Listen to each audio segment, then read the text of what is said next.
In this set of videos, I want to talk about the rights of the accused, that is, people who have been accused of committing crimes. The framers were extremely concerned about protecting the rights of the accused. They had been subjected to all kinds of treatment by the British when they were still part of the British Empire, and they wanted to make sure that those abuses were not duplicated in this new government that they were going to create. They were going to specifically limit things that the government can't do. And again, these are people who are either have been accused of crimes or people who are suspected of committing crimes. Because I think sometimes now we have this idea, well, if somebody isn't guilty, then they shouldn't have any problem with police searching them or anything like that. That was not the framers' perspective. The framers' perspective was that as individuals, we have certain inalienable rights, and if the government is going to go ahead and sort of cross a line, there has to be justification for doing so.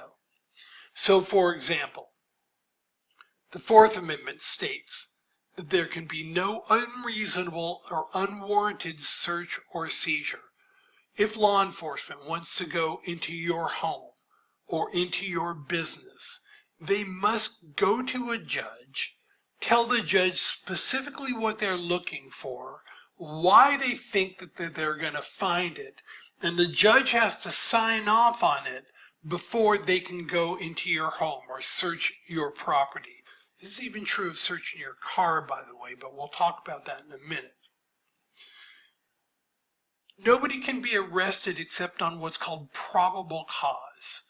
The police can't arrest you because they think you might have done something wrong, so they're going to arrest you, bring you down to the station, and ask you a bunch of questions to find out if you did something wrong. They have to have probable cause. They have to show that there was a reason why you were arrested. It can't be that they look at you and they say, I don't like the way that guy looks. He looks guilty, or he was acting guilty. I'm going to arrest him and we'll figure out what's going on at the station.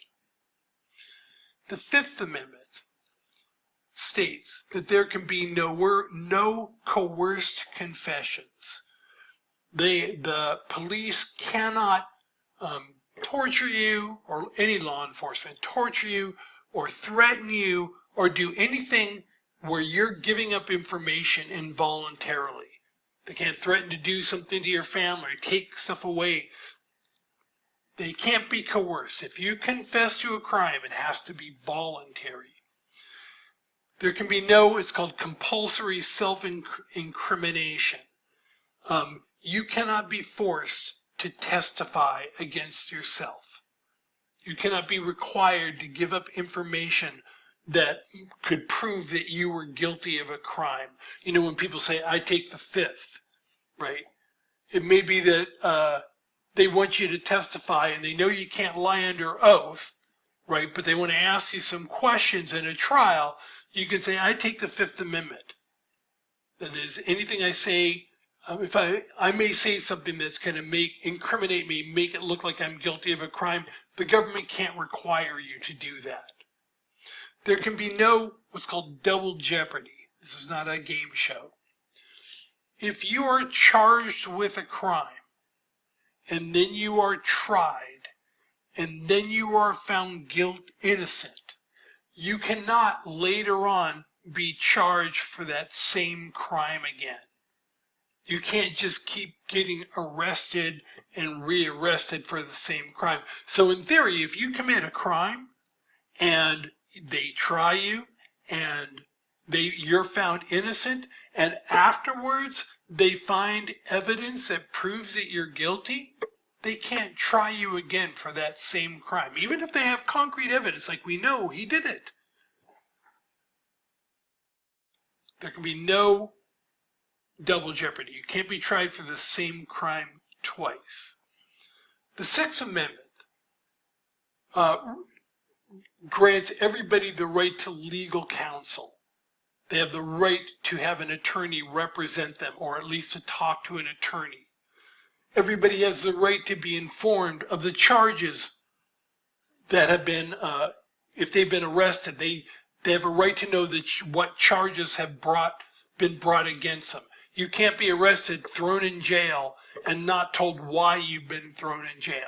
You can't be arrested and not be told why you've been arrested. You can't be deprived of your liberty without the government telling you why you've been deprived of your liberty. The Constitution says that everybody has a right to a speedy and public jury trial, although the definition of speedy has been sort of disregarded in many ways because people can be in jail for an extended amount of time before they have a trial. You have a right to be tried by an impartial jury of one's peers. People can't stack the jury with people who they know aren't going to like you. The Eighth Amendment says that people have a right to reasonable bail. That you can't be arrested for something and then set a bail amount that is so high that there's no way you could possibly pay it, right? Or especially for a minor infraction. So it has to be reasonable. It has to be commensurate with the crime. It has to be proportionate to the crime. You can be held without bail for murder, but you can't be held without bail for speeding. And there can be no cruel and unusual punishment.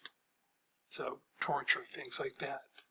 These are all things written into the Constitution specifically on the part of the framers to protect people who've been accused of crimes.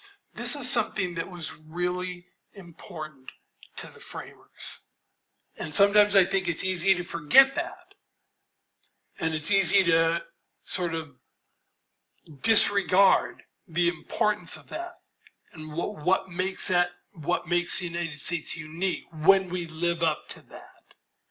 That people who have been charged by the government of a crime are still protected. They still have rights.